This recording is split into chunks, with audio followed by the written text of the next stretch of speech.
it's important for you to understand this as you begin to rise. You know, the prophetic utterances over you today have created a reverse gravitational pull upwards on your life. And you're bound to move up after this meeting. But as you begin to rise, you're going to meet strange men. You know, the kind of people Pastor Hashim meets in mission for who wear good suits. They don't carry AK-47, but they sponsor those who carry them. You understand? They're going to meet them up the ladder. People who will willingly shed blood and commit any kind of atrocity, anything that is a means to an end is justifiable. You're going to meet them. And they're not supposed to resign because you met them. So what influence does is to show you how to influence the judgments and the policies of these people without even speaking a word. Do you know Herod feared John the Baptist? He will go to his roof at night and listen to him while the word preached. He also feared the people. He knew if he attacked John the Baptist, this guy had a large following. But one day, he caught John the Baptist, but the man kept attacking him that he married his brother's wife. So he put him in jail to guard him from criticizing him.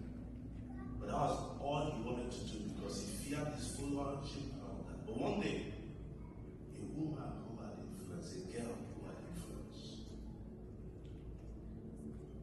so impressed Herod. Herod said, "What can I do for you? I want to give you half of my kingdom."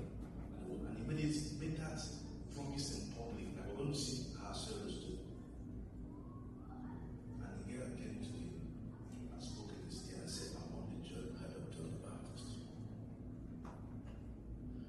Let me show you the power of influence." The man could not say no. And he committed an atrocity he did not believe his authority could do for fear of saying no to an influence over his life. That's the kind of thing God wants to hang on your life in this meeting. Where people are going to make judgments on the platter of your advice. And God needs people like that in the body of Christ. Whenever Jesus met men and women of influence, whenever he met, okay, so my apologies if those laws are not in the slides, I'll send them later on. Okay, so I don't have any hiccups. My apologies. So whenever Jesus met people of influence, he slowed down to invest in them. When he got to that tree where Zacchaeus was hanging, he said, "Zacchaeus, come down. Tonight I'm going to spend time in your house." You know why Jesus did that? He saw a man carrying influence. When he met the woman of Samaria, at the well of Samaria, he was hungry and sent his disciples to go and buy food. When he met her, he spent time with that woman. Why? He knew that woman could give him what he could not get by himself. By the time he was done with her, the woman went and collected Samaria and brought to his feet. That's how powerful influence is. You need to understand how to unlock the oil of influence in your life and begin to display and demonstrate it in all the nooks and crannies that God is going to send you from this meeting. So, verse 9. Oh, sorry. Go back to, don't leave book of Esther, no matter the scripture make reference to. Now, on the seventh day, when the heart of the king was burning with wine, notice this, it was burning with wine. In other words, the man was under the influence of alcohol. So he wasn't making any good judgments at all. Suddenly he commanded the 7 eunuchs that served him. Can you see the CV of the people that served this man? To get a job as his PA, you have to give up your reproductive organs. That's the kind of man he his 7 close assistants. So he sent them. And he said, go get me a wife. Verse 11. Go bring Vashti before the king, and let her come what? Come with what? That thing I put on her head. To show her beauty to the people and the officials, for she was beautiful to behold. Verse 12. But when Queen Vashti refused to come at the king's command, but Queen Vashti refused to come at the king's command, brought by his eunuchs. Therefore the king was furious, and his anger burned within him. Okay, understand why they sent that note to me. So the first law she violated, and I want you to write it down, is the first law of influence. And you're going to need to use that law and deploy it severally on your way up. That first law of influence is when interests clash, prioritize the crown. Can I say it again? When interests clash, prioritize what? The crown. You know what I refer to as the crown? The person who is in authority over you. Your pastor, your spiritual father, your priest at home, your husband, the boss in the office. Many times in your life, your interests will clash with their interests. Whenever it does, subordinate yours to them. Make the interest of the mission superior to the interest of the person. There's always a way to accommodate your interest and drive your interest on the platter of the interest of the person you're submitted to. My daughter plays a lot of tricks on me. Anytime she wants me to fill the tank, her fuel tank, she will come and collect assignments from me. Well, can I take you there? Can I do that? Can I take you to that bar over here? And I'm saying yes. I won't realize it was not out of kindness. And the girl will jump in the car and say, let's go and barb your hair first. And then she travel to her and drive straight to the gas station. And then fill into the tank and then say, Daddy, the tank, they want you to pay. Then once she drops me at the barbing shop, she leave me there and vanish. I call her over to take me home. So there's always a way to accommodate your personal interest on the platter of the person you serve. Wow. They must never conflict. Wow. And you don't make it obvious to him that you have your own personal agenda. It's a major law of influence. So what did the woman do wrong? It wasn't that she had a meeting with the women. As a matter of fact, custom demanded that she do so. Because back in those days, women did not have expression like they do there. So it was a way of accommodating their interests where the men had a good time. But all she could have done is to wait for this arrogant husband of man to finish his 7 days. When they all gone, then he can call the woman and also call the first one. Not to fix it on the days the husband was having the meeting. So it's someone had. And because she also had all these women who were around and she was the host, she said, how can I answer this kind of call? So she sent word to her husband, to the man who placed the crown on her head and in whose palace she reigned as queen, that she wasn't going to come. When she did that, she violated the second law of influence. And I want to show you something about that law that is very important, because little foxes spoil the vine. In my son in the corporate world, I have seen people hurt very talented people who would have done amazing things for the institution, who were caught in their prime. They have never had a chance to fly again because of these little sublime things. The second law of influence is when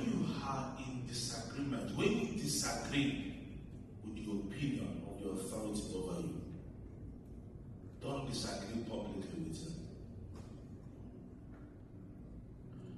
You can go and reason privately, and he will listen to you. If you disagree publicly, you've lost it. He will hold on to his wrong and make sure his grace for disagreeing publicly. I know it's not a favorite way to think in these times, but that's how to win. That's how to win. And when you go, so as when she had said, "Oh, excuse me, women, my husband calls me," and she went to the husband and said, "Honey," and you know the man was under the influence of alcohol anyway. I said, "Honey," and Sandy called me, "Do you mind?" and gave me a kiss on the cheek, the pat on the back. I said, "I'll be back. Just give me 1-2 hours. Let me go and dismiss this woman." And I would say, "Oh, yeah, one, yes, you can go." Ben, have you seen my to my wife? They will say, "Yes." Okay. That was all that was needed to know. But not to tell the eunuchs, to go tell him that you're not coming. It was a public affront and an authority that mattered to him. So when that happened, the king was wroth. He was furious. He was anger born within him. And there was something he did in the next verse. Look at verse 13.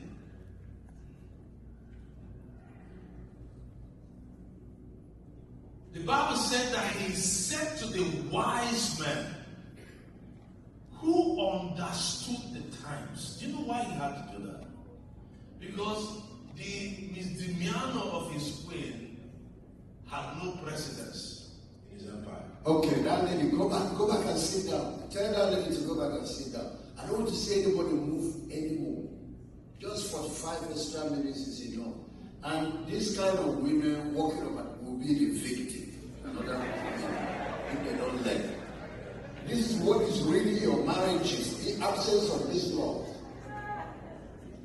This training should have been prime time. This is what is really not American marriages. I don't see anybody move again.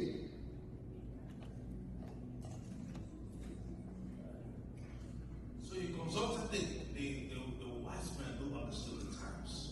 Because there was no precedent of that kind of crime or felony in his kingdom.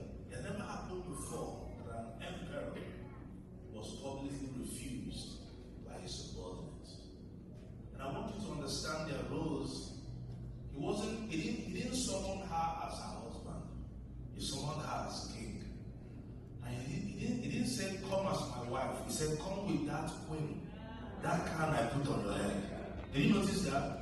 She was an official function of a boss to his subordinate.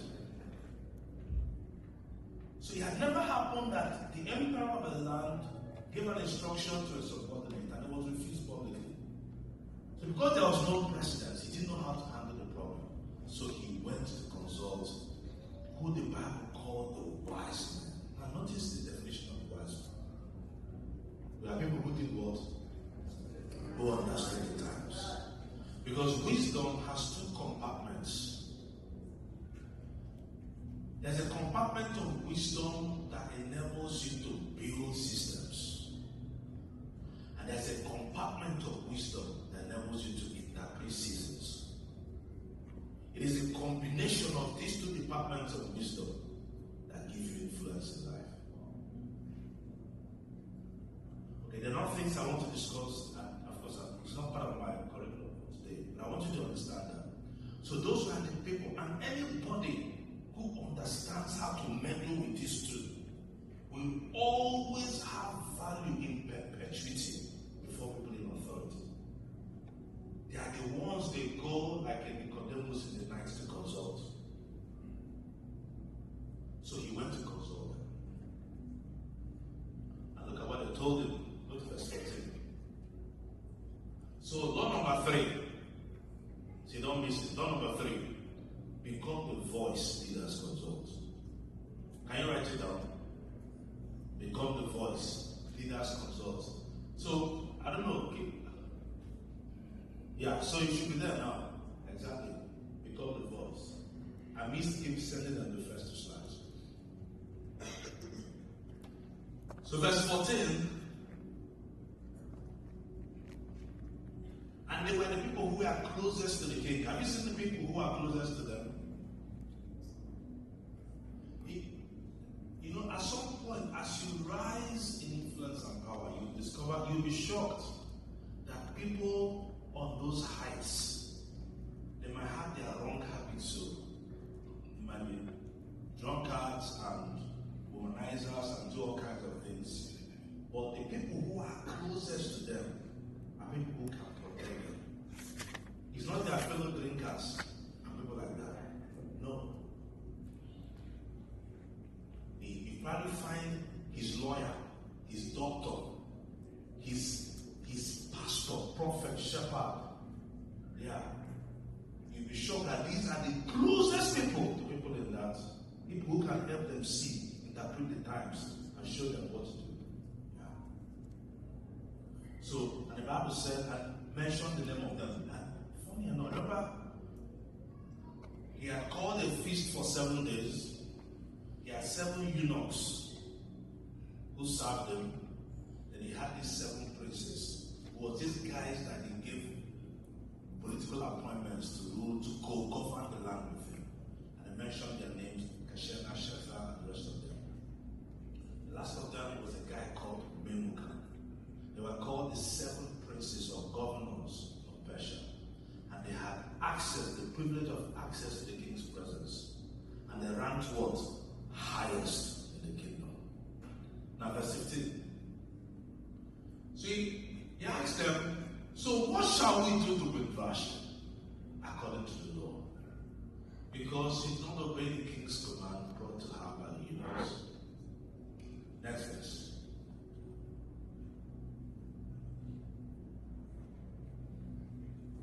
Now before I come to the answer of Memucan, I want to introduce you to a law of influence that will help you. You know, if you walk where I walk, or exposed to the kind of things I've been exposed to, there are times in your life when you can be besieged by a plethora of very critical responsibilities and assignments and tasks by someone to whom you cannot say no to.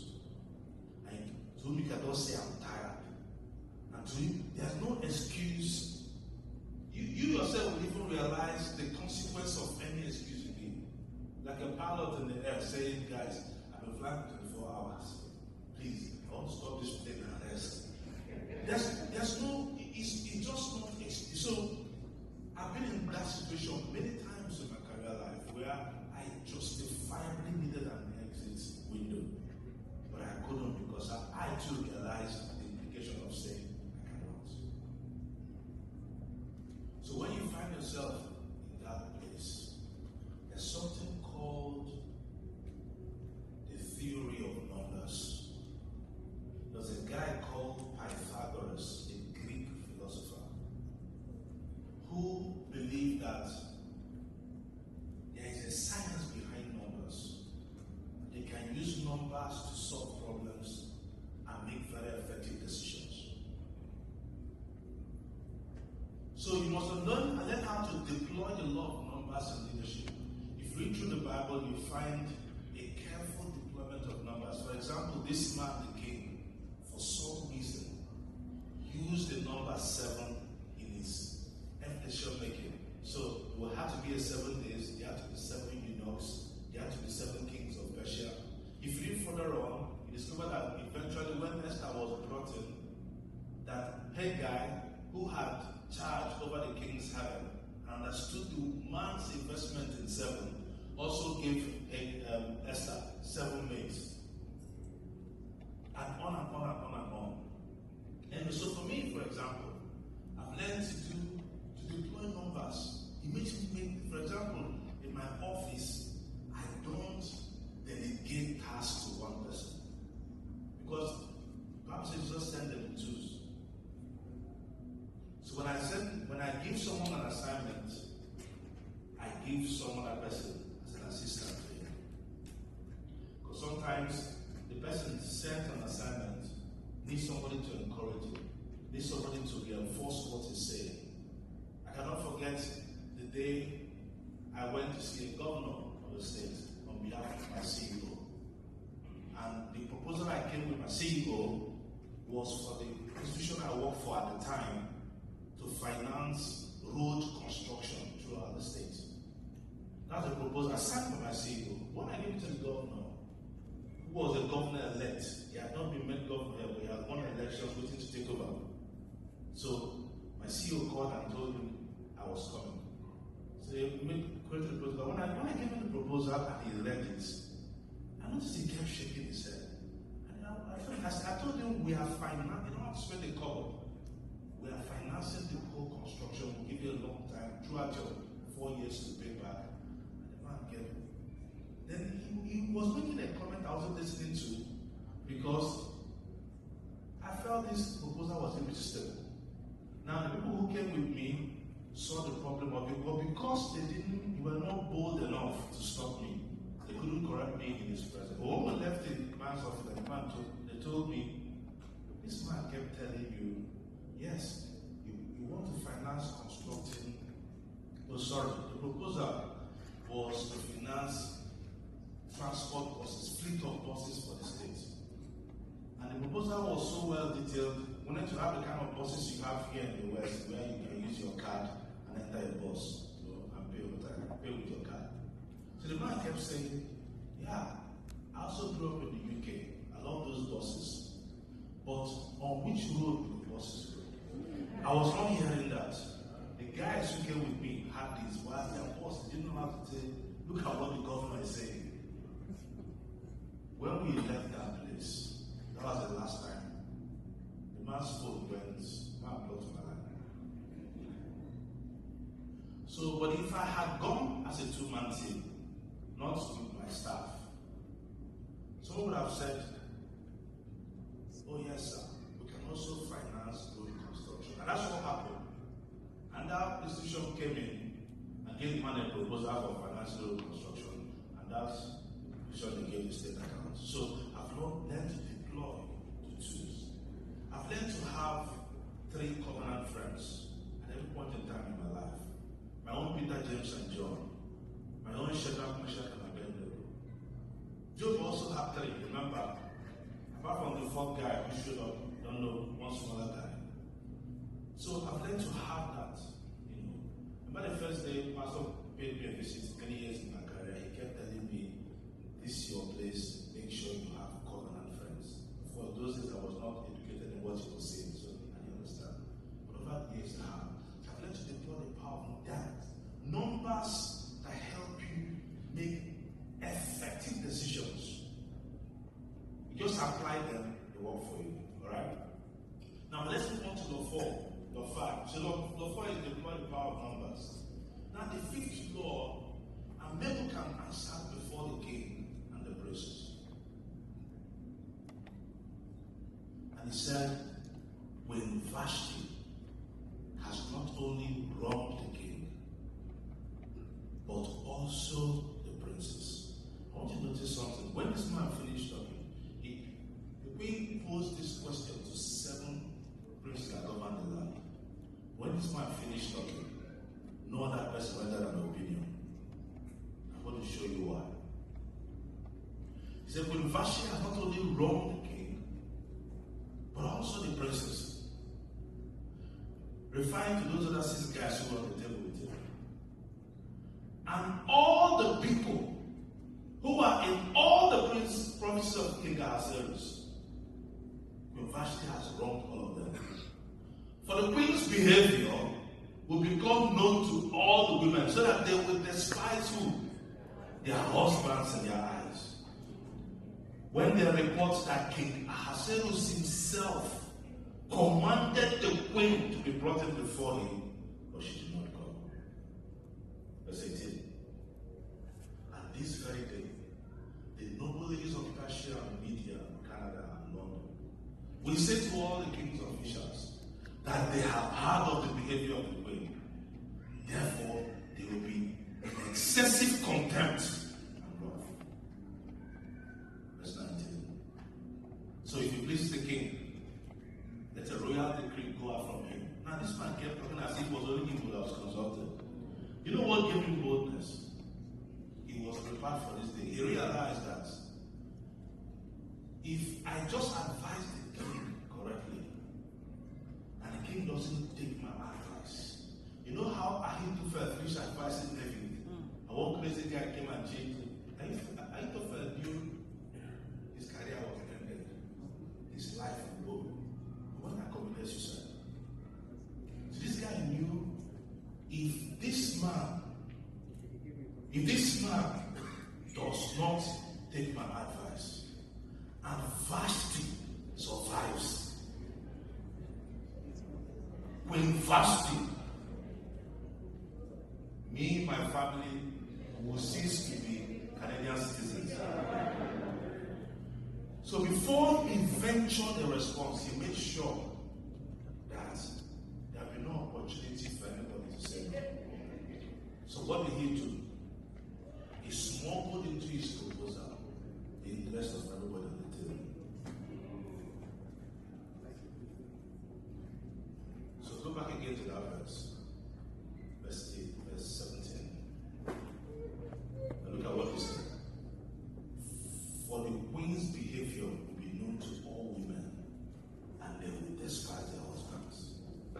When he did that, everybody, all those who had other ideas on how to handle the thing, shelved their assaults. This matter was too expensive. And so, you must understand, a major law of influence is no matter how interesting your idea is, no matter how powerful it is, always make sure that your dream accommodates the interest of all the decision makers, those who would make it happen, within the bounds of what is ethical and lawful. Just like my daughter does with me. That's why I gave her as an example. Always, and if you understand that, you win all of the time. As a wife at home, as a husband, as children, as staff at the office.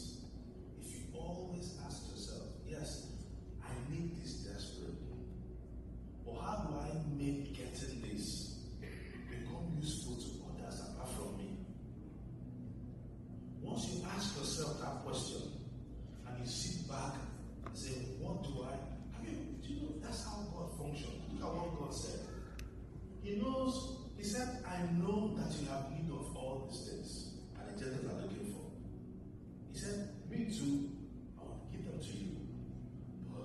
But seek first the kingdom and his righteousness. And all these things you're seeking, let me ask you, who will not seek first the kingdom? So always accommodate the interest of others in your own interest, and everybody will collaborate to make it happen. That is law number 5. Is it number 5 or number 4? It's number 6. I need to give 5. Okay, so number 5, it says, if you are the neck, don't neglect the shoulders. Please write it down. I don't want you to forget that. If you are the neck in any enterprise, any institution, in any organization, never neglect the shoulders. Do you know what the neck is? The neck is beautiful to behold. And the neck is the influence center of the body.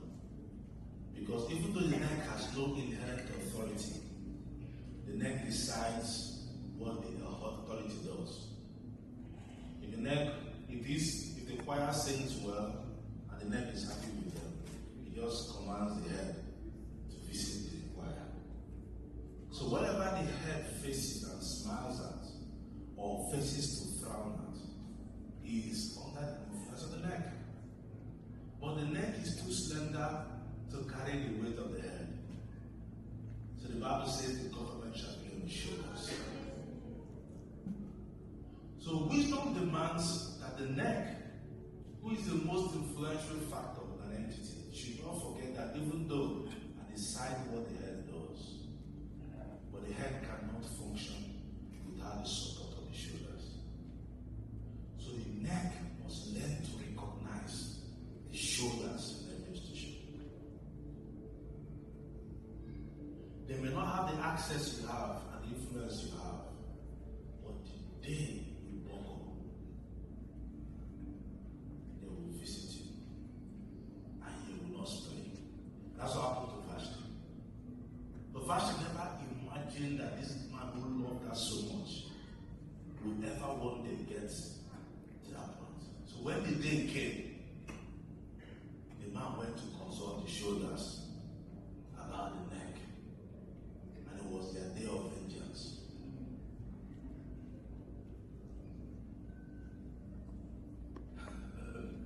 Okay, go back to verse 19.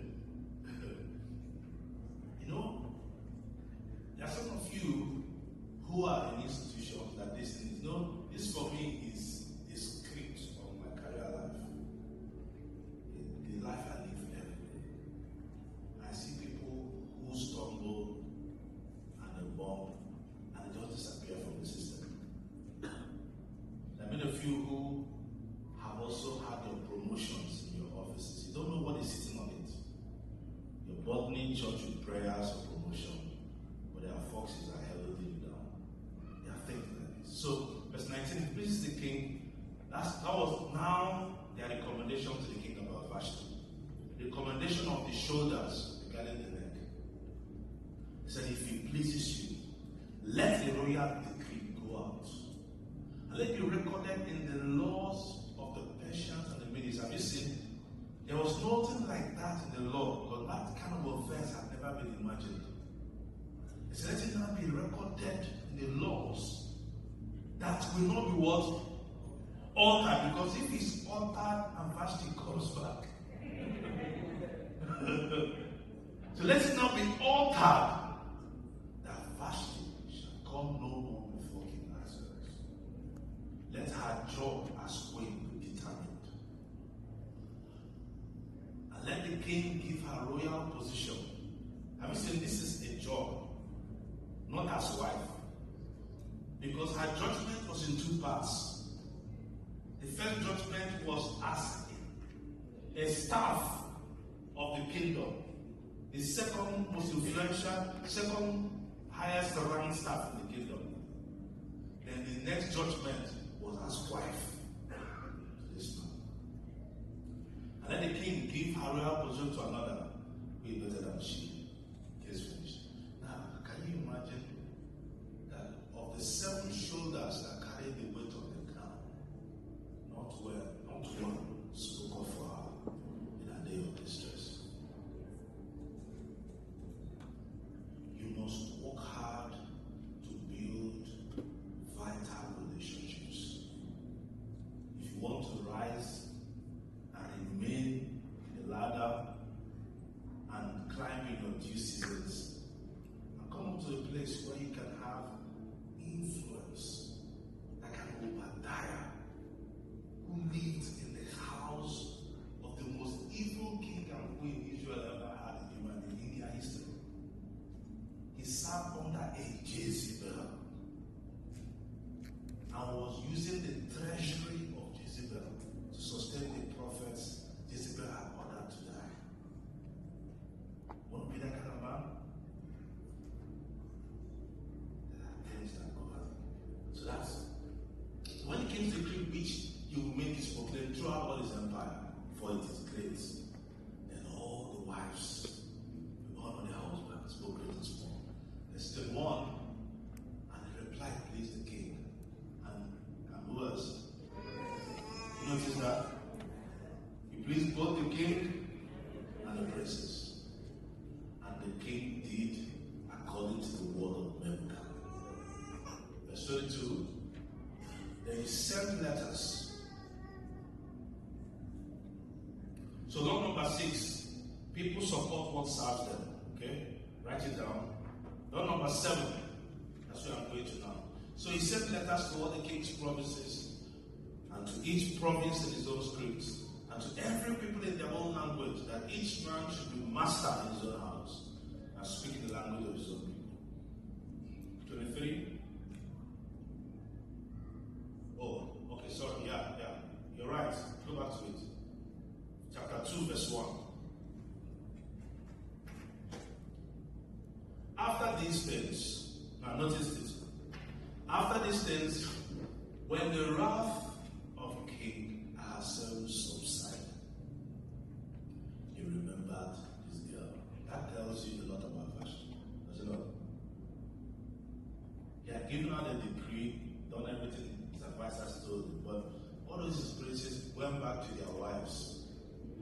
This guy went back as a bachelor. He sat down and asked him, so look at these crazy guys. Their families are intact. They divided my home. I was wondering, could any of them be interested in Vashti? That's the kind of man he was. Who knows? So he was thinking, and he missed this woman dearly. Remember the times they spent together. How nice it was. How could he have under the influence of alcohol made such a rash decision? So there was a window left for Vashti.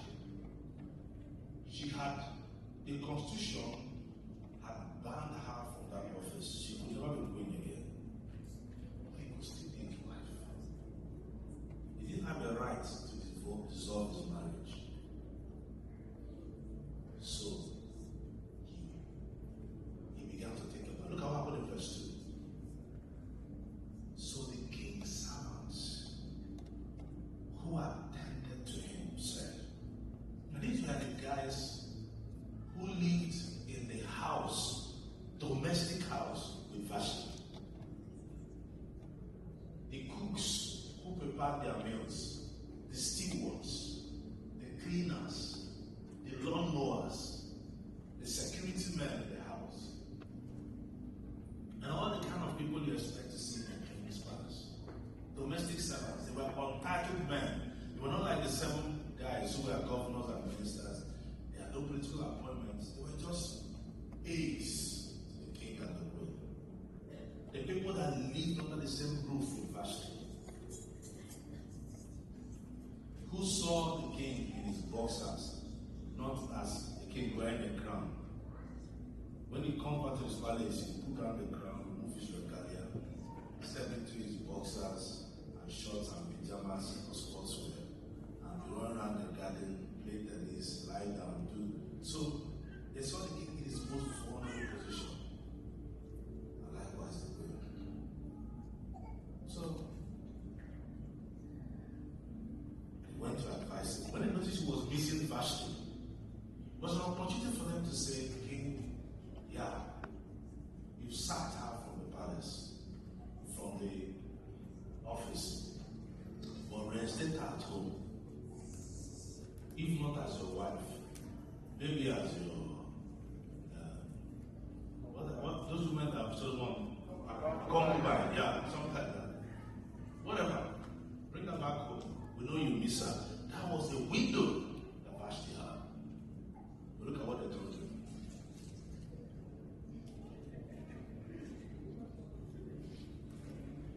Go back again, first.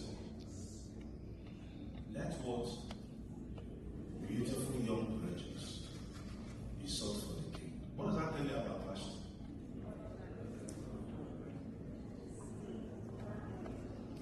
What does that tell you about some of you here?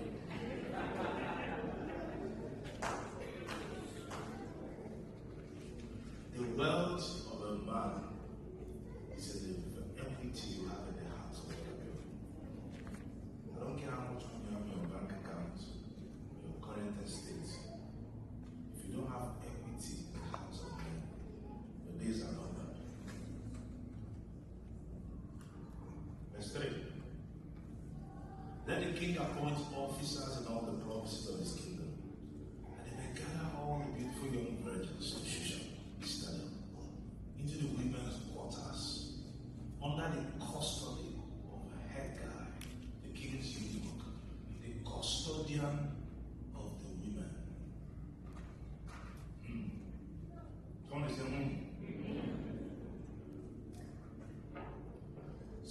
7, respect the kitchen cabinet.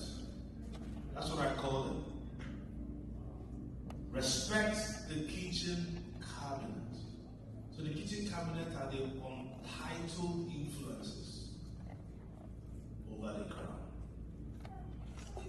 Respect them. So the fact that you can walk into the B's office at will, knock on his door, and B says, "Oh, you know how one B can be," and gives you a hug. It should not fool you. Don't forget that the day the B is not happy with you, when you get to that gate you cross freely, the guy at the gate will say, "Show me your appointment paper." The reception, the office, same time you walk past the office and when I say, "What time did they give you? Can I check?" So all those speed bumps that will spring up all of a sudden, make sure you please value them. Always value relationships, no matter how small, no matter how dispensable they are. Learn to value people. I notice how Dr. Charles, when we go to eat, how he greets all the people who are serving food. I left it this morning. I also came and said, "So they are wondering where is man coming from?" I said the same things I saw him say yesterday. "Oh, the food was nice." I really wouldn't think of that before. Compliment people. Appreciate even when they are dispensable. They can do without them. You never know when they'll be the ones giving your king advice about you. So, they made this. Let beauty preparations be given to them. Then let the young woman who pleases the king be queen instead of Vashti. And the Bible says this did please the king, and he did so. Verse 5. Now in Shushan, the citadel, there was a certain Jew whose name was Mordecai, the son of Jair, the son of Shimei, the son of Kish. You guys remember Shimei, the son of Kish and the Benjamite. Now Kish had been carried away from Jerusalem with the captives who had been captured with Jeconiah, king of Judah, whom Nebuchadnezzar, the king of Babylon, carried away. And Mordecai had brought up Hadassah, that is Esther, his uncle's daughter. So Esther was actually his cousin. And they may not have been much older than her, like I used to think when I was growing up. And the young woman, for she had neither father nor mother, so she had lost her parents. And this cousin of hers took her into the custody. In fact, the first day I saw this, I called my son and I said, "From today, choose one of your smaller cousins whose school fees you need to pay." His eyes blew. I said, "Yes. When I give you pocket money, bring out a little, then you save up to start paying someone else's school fees." Learn to take responsibility and teach your children to learn to begin to take responsibility for others early in their days. The young woman was lovely and beautiful.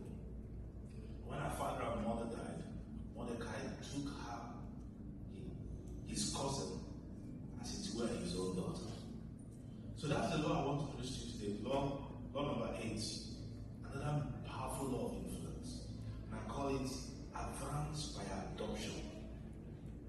Now I found that in life, and I don't wish that for you, okay? I don't wish that for anybody here.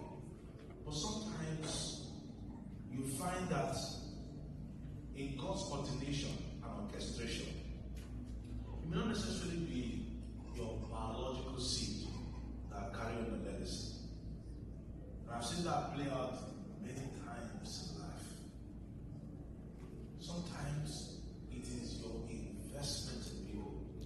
There are people who you invest in, who will rise up. For example, when Joshua showed up, Joshua displaced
queen of the land and you be the one sitting at the city gate. If only Potiphar knew who Joseph was, he would have told him better. So there are those Josephs who appear as slaves. Some of you are Canadian citizens, and you have some other guys, immigrants who came in, and they are struggling with legalizing their stay here. And you can extend the covering over them and decide to help them through the process, even from the process. You don't know what investment you made. You don't know whether that's an Esther investment. If you can give 1% of what you've given your biological children to somebody who's not tied to you by biology, you might reap more from that 1% and the 99% you give your kids.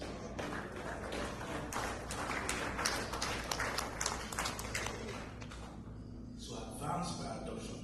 That's law number 8. Law number 9. So it was when the king's command and decree, and Esther was also taken to the king's palace, to the king. Yes, that's the place I'm looking for. Now, under the custody of Hegai, that Esther also was taken to the king's palace, into the care of Hegai, the custodian of the women.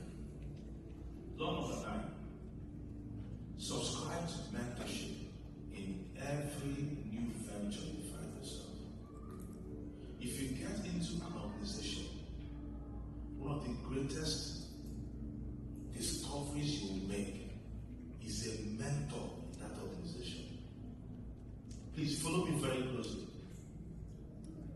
If you get into one organization you want to thrive, find someone in that organization who understands the organization, been there long enough, understands the priorities and the vision of the top boss.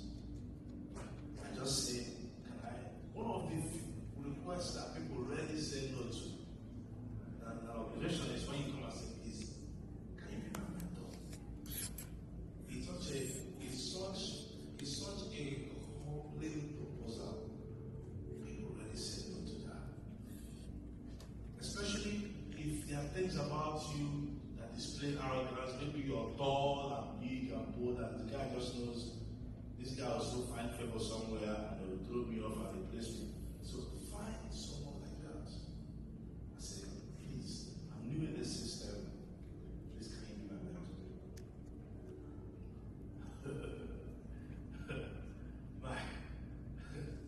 my son is in tech in the Citibank and London. And yesterday, 2 days ago, he showed me a video where he was having a conversation with the CEO of Citibank. I said, how did you get there? He said, that school of Mordecai.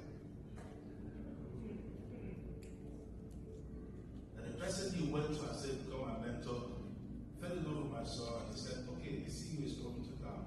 You want to meet him? And that's how it happened. So, but let me humble. And I told him, while in that place, take work from people. Say, okay, you're working too hard. That's what I want to. I said, go out of your department.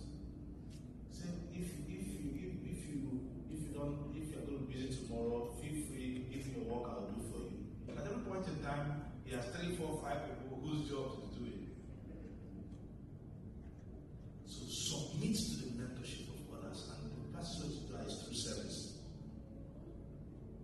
Everywhere you go, even before you get into a marital relationship with a man or a woman, find somebody whose marriage has succeeded. I said, please, can you be my mentor? There are insider secrets that are not on paper that makes anything work. That is the value of a mentor. So because this lady had been mentored by Mordecai, and she understood the value of mentorship, the first thing she did when she got into this competition was to submit to the mentorship of the man who understood what the king wanted in a woman. So, it's natural for people to have, there are universal definitions of what a man wants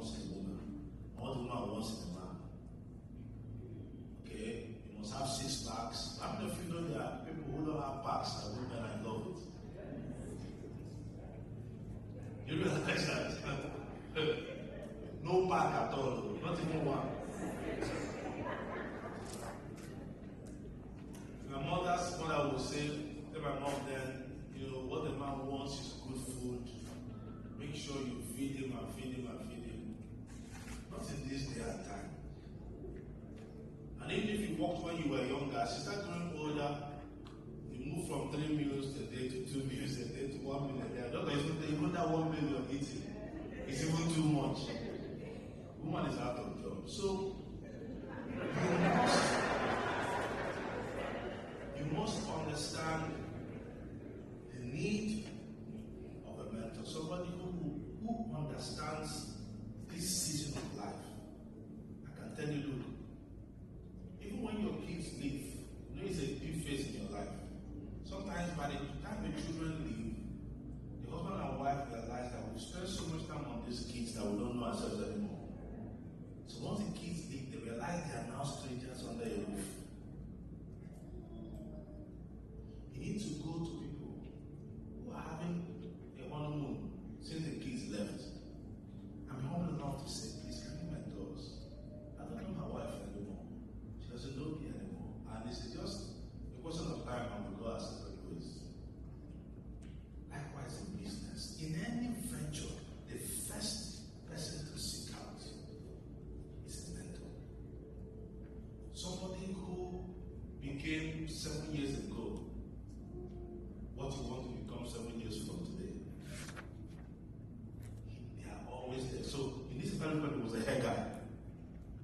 He was the one in charge. So custom required that any woman that had an audience with the king, even if it's lunch or dinner, that's how sacred their king was. If it was lunch or dinner or breakfast, immediately after that meeting, you're not allowed to see any man again. You are not untouchable. You're given anything you want. For prime property in Toronto, they will give anything you want. He had a blank check. You're not allowed to be married to any man. So that's what populated the harem.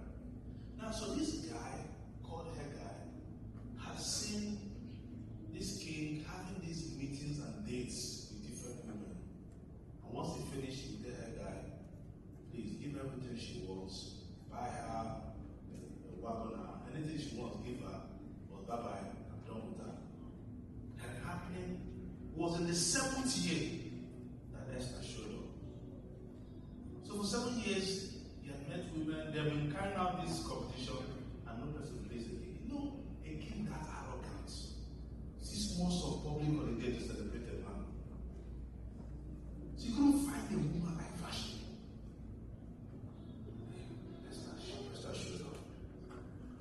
So normally, because women knew how expensive that competition was, 2 things either happened. Either you became the king's wife, or you entered his harem. So what they normally did was they come in, your mother should tell them, you understand the risk in this competition. So once you go in, when they give you that blank check, run to the bank. Get the best car you can find, buy the houses you can find, because you never know whether this one will work. So make sure. So they will draw fats. They will buy diamonds, buy jewelry, buy all kinds of things, and they appear as masquerades to see the king, wearing all kinds of things and wigs and all that.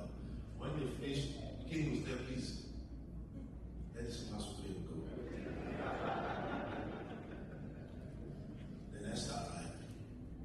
When Esther came, before giving her a blank check, she looked at it. She knew this blank check for life. But I didn't come here to receive salaries. I came to win this land. So the first thing she did was she went to see a mentor. And I was like, she said, who is in charge of the king's women? Who understands? Who is over this competition? Who brings in the women? Who knows? I said, the man called Haggai. She went to him and said, please, sir, can you be my mentor?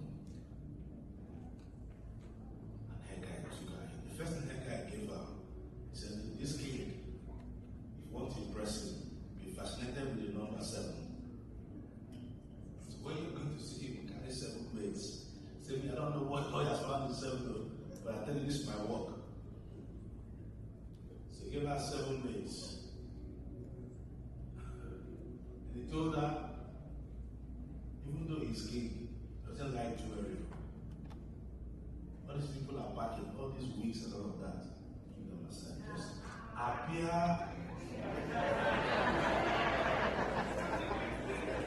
Appear in your most simple, innocent state, your most natural state. That's what he likes in the book. Those things, those complexities don't impress this man. In fact, when he starts wearing them, he begins to see a competitor.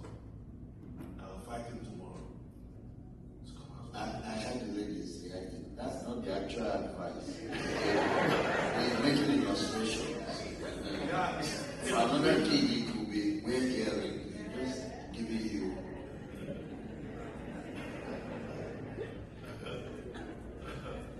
Anyway, he appeared, and of course, but that's whatever he told her to do, that's what she did. And then you see the trouble about the outcome. It's not first step. Law number 10. So Esther had not revealed her people or family, for Mordecai had charged her not to reveal. You see what mentorship was doing to this young woman. You know, this one advice her mentor gave her saved her when, what's his name again? When Haman showed up. Having her identity as a Jew was what saved her. And I'm sure when he was giving this advice, she would have said, what kind of use advice is this? But she took it. Now, let's go on. And every day, Mordecai would pace in front of the court of the women's quarters. Great mentor. So then of Esther's welfare, what was happening to her? Verse 12. And each young woman's turn came to go into King Ahasuerus after she had completed 12 months of preparation. Law number 10. In preparation, speed is not an advantage. So no matter how much time it takes you to learn, spend the time learning. The 3 days you spent in this meeting, is it worth your past 1 month here? No matter how much time it takes you to prepare, go ahead. You know, the seed that is in the ground and the seed that has shot out from the ground are the same. Both of them are traveling. One is traveling up. One that hasn't shown up is also traveling, but it's traveling down. Am I correct? But the day it travels to the limits of the journey down, turns and shows up. When he shows up on the one, the competitor who shot out 5 days after it was planted, probably like a tree, ripe with tomato or something. This guy now comes out after 1 month, like a shoot. But the day it begins to fruit, one harvest from that tree could pay your bills for life. So in preparation, speed, and don't be in a hurry. Spend whatever time it takes.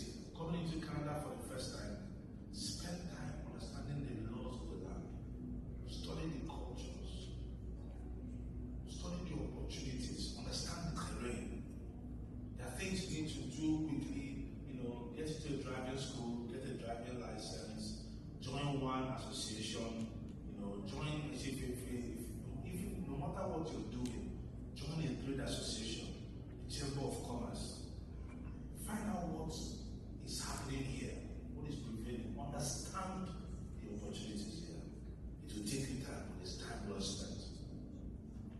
So to qualify for this meeting with the king, 6 months of the oil of man, 6 months of perfumes. That means 12 months of preparation. And then the competition. So what is 3 days or 3 weeks or 3 months? Some of you even need to go back to school and study again, retrain. No amount of training is a loss of value, loss of time. No matter how much time it takes you. Don't say I'm already too old, I can't do this anymore, it's too late, it's never too late. Okay? So that's law number 10. Law number 11. So each young woman's turn came to go into the service after she had completed 12 months, according to the regulations of the women, for thus were the days of their preparation and portion. 6 months with oil of myrrh, and 6 months with perfumes and preparations of its fine women. Now verse 11 said, thus prepared, each young woman went to the king, and she was given, did you see that? A blank check. Whatever she desired to take with her. If you say you want to appear before the king with a horse, it was given to you. Anything you desired, you were given to you. Now verse 14. In the evening, she went, and in the morning she returned to the second house of the women. So once you enter that meeting and you come out, you go into another house of the women to the custody of Shazgaz. Shazgaz is the person in charge of the women who failed in their marriages. Forgive me, I'm just trying to guide you, okay? But that's what happened. So once you lose, you come back, they give another mentor. The mentor's job is to encourage you and support you because the journey of God is when you become like a pastor. And she will never again go into the king unless the king delighted in her and called her by name. Now, when the time came for Esther, the daughter of Abiel, the uncle of Mordecai, who had taken her as his daughter to go into the king, she requested nothing. Did you see that? Hey, did you see that? Yes, what will make a slave girl, a girl who had no Canadian passport, no identity, be offered the largest of the emperor of the kingdom? And she said, I'm not taking it. Somebody say mentorship.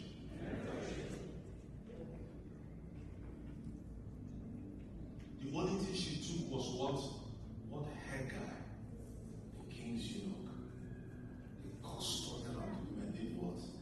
Advised. So the person who had inside knowledge, like if you want to get to invest in the capital market, forget what analysis you see on paper. Yeah, it was then to invest in stockbrokers who know the news behind the news. Who will tell you quickly, invest in oil stocks, put your money there, and boom. And then when everybody is going to say, sell. If you don't have that kind of advisor, you're just doing a gamble. Likewise in every venture in life. So, the only thing she took with her, and God knows what it was, could have been a cologne that the king liked. Could be anything. I know the person, a lot of things I would have wanted to use my platform, but I can't because this can go anywhere. Okay? But one of the people I served has only one cologne that he has used for the past 40 years. And perfumes and stuff like that are the easiest universal gifts. You don't give people clothes, but don't know their size, don't give them shoes, or perfume, watches, and all of that. There's only one. Okay, we have 6 minutes left. We've actually given you a short activity, so let's see. Wow. Give us 2 more laws. 2 more laws. So verse 11. Sorry, verse 16.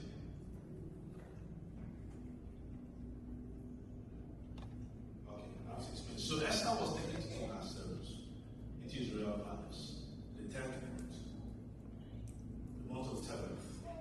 Notice when the 7th year of Israel. Verse 17. The king loved Esther. Did you see that? So whatever it is, Hagar taught her worked, okay? He loved Esther more than all of the other women, and she obtained grace and favor in his sight, more than all the women. So he said upon her head, made her queen instead of Vashti. 18. And the king made a great feast, the feast of Esther. The feast of Esther. Everybody say feast of Esther.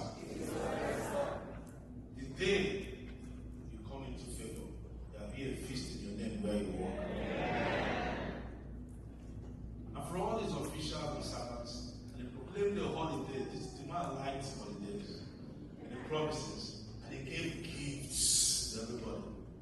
The generosity of the king. Verse 19. When the virgins were gathered together a second time, Mordecai sat within the king's gates. Now, Esther had not revealed her family and her people, just as Mordecai had touched her. For Esther obeyed the command of Mordecai as when she was brought by him. Verse 21. And in those days, while Mordecai sat within the king's gates, two of the king's eunuchs, Bigthan and Teresh, doorkeepers, became furious and sought to lay hands on the guards. Verse 22. So the matter became known. The matter became known to Mordecai, who told Queen Esther, and Esther informed the king. Somebody say Mordecai's name. Say it again, in Mordecai's name. Law number 12. I jumped one law, okay? So you have 5 minutes. Law number 12. Give credit to those who lifted you. Never ever forget this. Never, never, ever forget this. I will never forget for the rest of my life that I'm doing what I'm doing today because a man stopped me in the prime of my career and said, this is not the primary calling of my life. God, I want what God to do. It's been 20 years. I can never forget it. And everywhere I go, on the platter of this same commission, that's the first thing I say. Because there are 3 people who are profoundly important to your life. The man who brought you into this world, the man who brought you into the kingdom, the man who told you why you are in this life. Don't joke with those 3 men. So even though Esther had become queen, well established, when Esther being queen, she had a Canadian passport, her mentor did not have. He was sitting at the city gate. He didn't have access to the privileges she had as queen. She had access to everything the land could offer. But because she was a Jew and could not and was hiding her identity at the time, there are things she could not do for her mentor that would not provoke curiosity. So the woman she made was high up there and he was low up there. But yet it should not cut the umbilical cord. So when fortuitously he prevented a crime that would have cost the life of the king, and the news came to Esther. You know, the typical person will say, well, this is the opportunity of a lifetime. In a typical opposition, the kind of ones I've walked in, the man will quickly go and tell the king how there was a plot against him, and so on and so forth, and how he worked with some people and used AI and found out and all of that. And that alone gives you a double promotion any day, anytime. But Esther held back that temptation. And he submitted and said, when the king said, oh my God, thank you so much, he said, no, it wasn't me. It was a man called Mordecai. And the next nobody knew him. But she made sure that thing went into the records of the land. A certain day, such as this, a Mordecai saved the life of the king. I don't know if you remember how this thing transferred. May not get there, but I have 59 seconds. So let me take one more. Now, when an inquiry was made into the matter, it was confirmed, and both their hand on the gallows, and it was written in the book of the Chronicles in the presence of the king. Verse 24, the next chapter, verse 1. After these things, King Ahasuerus promoted Haman, the son of Hammedatha, the Agagite, and advanced him and set his seat above all the princes who were with him. Now, I want to do something. Whenever the devil sees you beginning to rise, he will raise a Haman for you. It's a natural law of influence. Whenever you see the person who He's an adversary to your faith, antagonistic to your values. Suddenly, rising in the land, he's going to wait for you. It's a signal that you're getting there. So he promoted you above all the princes who were with him. And all the king's servants who were with him. I'll just take one more, okay? And all the king's servants who were within the king's gate bowed and paid homage to him and for it. So the king had commanded concerning him. But Mordecai would not bow or pay homage. Then the king's servants who were within the king's gate said to Mordecai, why do you transgress the king's command? Now it happened when they spoke to him daily and he would not listen to them, that they told to him and to see whether Mordecai's words would stand. For Mordecai had told them that he was a Jew. When Haman saw that Mordecai did not bow or pay homage, Haman was filled with wrath. But it is laid in the hands of Mordecai alone, for they had told him of the people of Mordecai. Instead, Haman sought to destroy all the Jews who were throughout the whole kingdom of Ahasuerus, who were Mordecai. Now, in the first month, which is the month of Nisan, the 12th year of Ahasuerus, they cast lots before Haman. The last month we are going to live here. They cast lots before Haman to determine the day and the month. You know what we're looking for? He had made up his mind to execute every Jew in the land. It was a proposal that they had documented. They gave their reasons. It was not for him to submit it to the king, but he restrained himself. He called the guys who worked with him, and they began to cast lots to find out the day and the month he should go and submit that proposal. Until he fell well on the 12th month. Let us understand this. We're in which month now? This is August. We're in August, right? So, the man, by the time they finished casting lots, the lots fell on July 2027. That's how long he restrained his anger to fulfill the law of time and seasons. Because the battle is not for the strong. The race is not for the swift. Time and chance happen to all men. A certain man wrote one of the most phenomenal statements in life, in history. He said, to every purpose, no matter how powerful, there is a time, there's a season. And the kings of the earth understand that things become beautiful in their seasons. There's no idea more powerful than the idea whose time has come. So he held back his hatred. Each time he saw Mordecai not by, he said, don't worry, July next year. July next year. And when July came, the man went in, don't propose on the king's table, and the man stamped it and gave me signature. What happened? Time.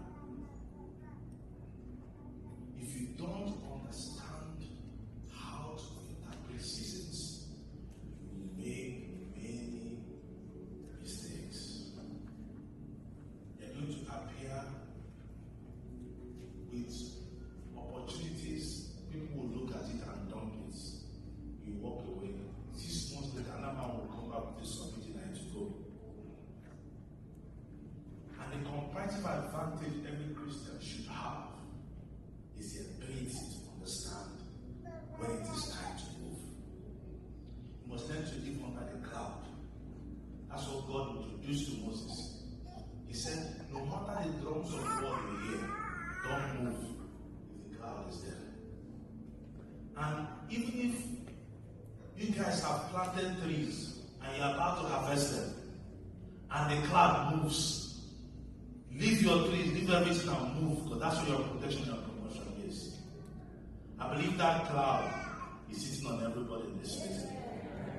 That cloud has been baking and incubating and is sitting on everybody here. And I know that you are in the middle of the greatest season of your life. May that same wisdom that separated Solomon, That wisdom that rested on Mordecai. That wisdom that made men great. That took men from the gutters of this world and took them to the excellence of society. May He separate you this time. As you leave this meeting today, your days in this present day, and this present situation and position and number, in the mighty name of Jesus. God bless you. Have a wonderful day. Everybody said thank you, sir. Before we do another session tomorrow, when we start, I'll borrow 10 minutes and let him give us a few more laws. Because